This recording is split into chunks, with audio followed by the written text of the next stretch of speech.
Assalamualaikum warahmatullahi wabarakatuh.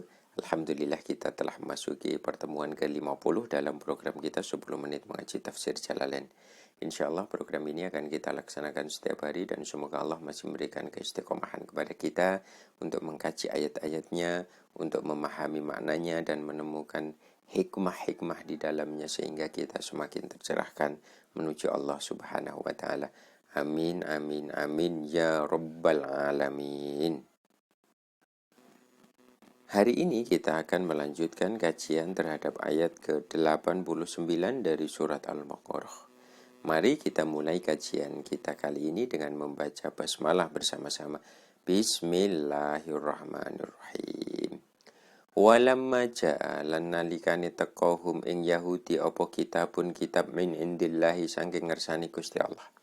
Musaddiqun kang benerake 5 marang kitab, 5 marang keterangan mahum sertane Yahudi minat Taurati saking Taurat. Wa huwa lan utawi kitab Al-Qur'anu iku Al-Qur'an. Wa kanu lan ana sapa Yahudi min qablu saking sadurunge tekane kitab. Qabli majihi tegese saking sadurunge tekane kitab yastaftihuna iku amrih jaluk tulung sapa Yahudi. Yastangsuruna tegese jaluk tulung sapa Yahudi alal ladina ngalahake ngatasé wong akeh kafaru kang padha kufur sapa alladina yaquluna berdoa sapa Yahudi Allahumma duh Gusti Allah unsur mugi nulung panjenengan na ing kita alaihim ngalahake ing ngatasé wong kafir alladina kafaru bin nabi kelawan sebab Nabi al-mab'usi kang den utus akhiruz zamani ing akhiruz zaman. Ayat ke-89 ini masih menjelaskan tentang orang-orang Yahudi.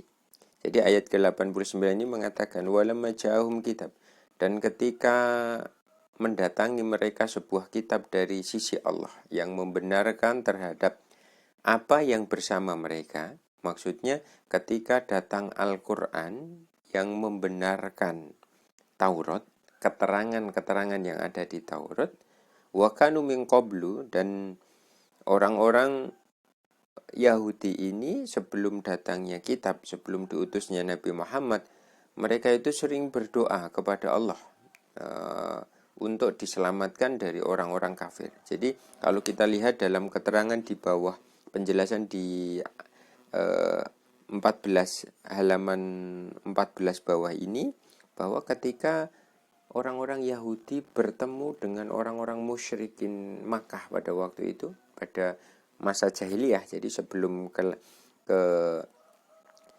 diutusnya Nabi Muhammad, itu mereka ketika berperang, ketika bertemu dan berperang ini mereka berdoa kepada Allah, Allahumma ansurna alaihim bin nabi mab'uthi akhir zaman. Ya Allah, tolonglah kami atas orang-orang kafir, atas orang-orang musyrik, sebab Nabi atas Nabi atau dengan nama Nabi yang engkau utus pada akhir zaman. Yaitu maksudnya adalah Nabi Muhammad yang diceritakan di dalam Taurat. Falamma ja'a mongko nalikane teka hum ing Yahudi apa ma perkara. Arafu kang ngerteni sapa Yahudi ing ma minal haqqi saking kebenaran. Wa huwa hale utawi ma arafu bi satun nabi iku kautuse Kanjeng Nabi Muhammad. Kafaru mongko padha kufur sapa Yahudi bihi kelawan ma'arofu. Hasadan krono hasud wa khaufan lan krono wedi ala riyasati ing atase kalah pemimpin, ya, jadi kalah pamor pemimpin, masalah kekuasaan. Wa jawabu lama lan utawi jawabe lama ini walamma ja'a al-ula kang pertama dalla iku nuduhake alaihi atase jawabu lama apa jawabu saniyati, jawabe kang kaping pindho. Ini kan lama ada 2. Nah, ini jawabnya kafaru. Walamma jawab kitab kafaru.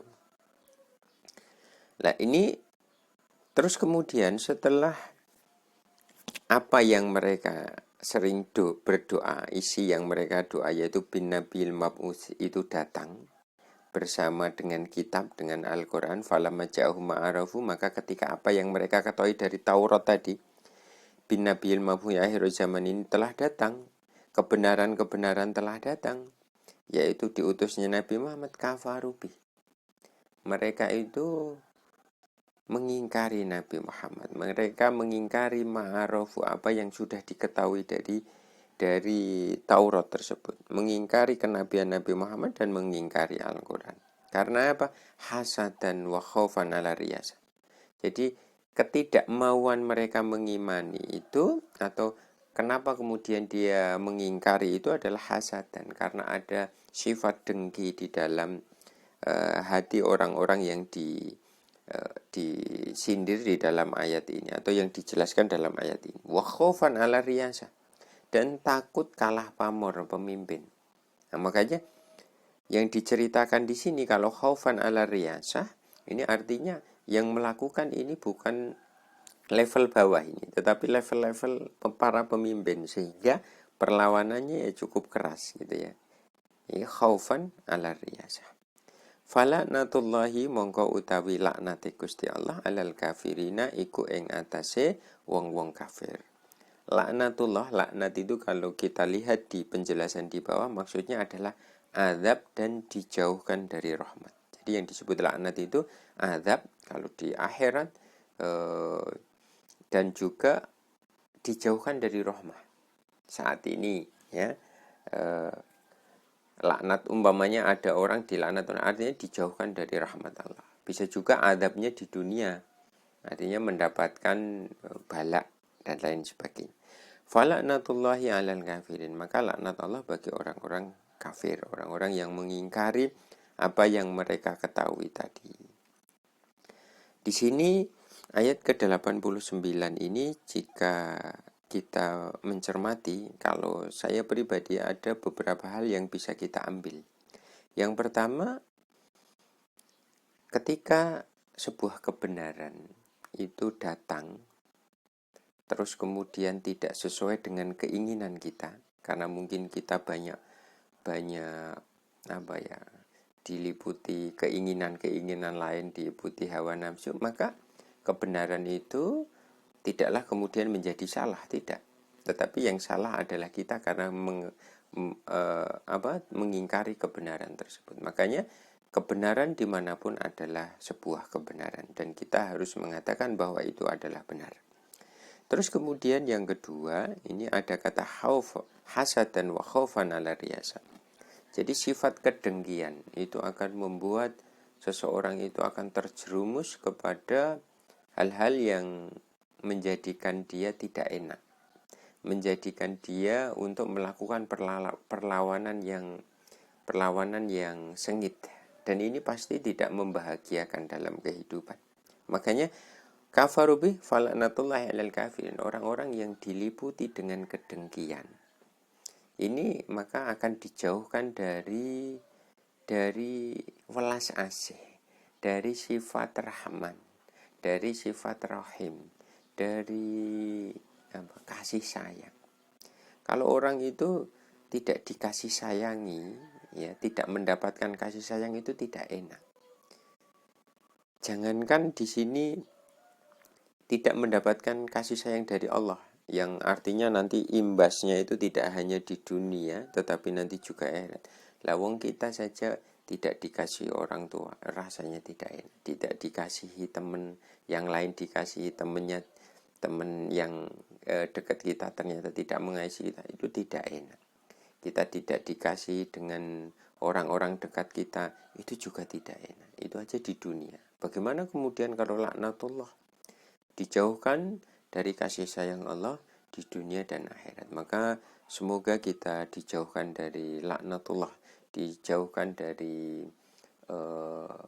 tidak mendapatkan kasih sayang Allah, dan semoga kita dapat menjadi orang-orang yang selalu memegang kebenaran. Demikian yang dapat kita kaji pada kesempatan kali ini. Wallahu alam biswab. Allah yang lebih tahu makna dari apa yang kita kaji. Wallahul muwaffiq ila aqwamit thoriq. Wassalamualaikum warahmatullahi wabarakatuh.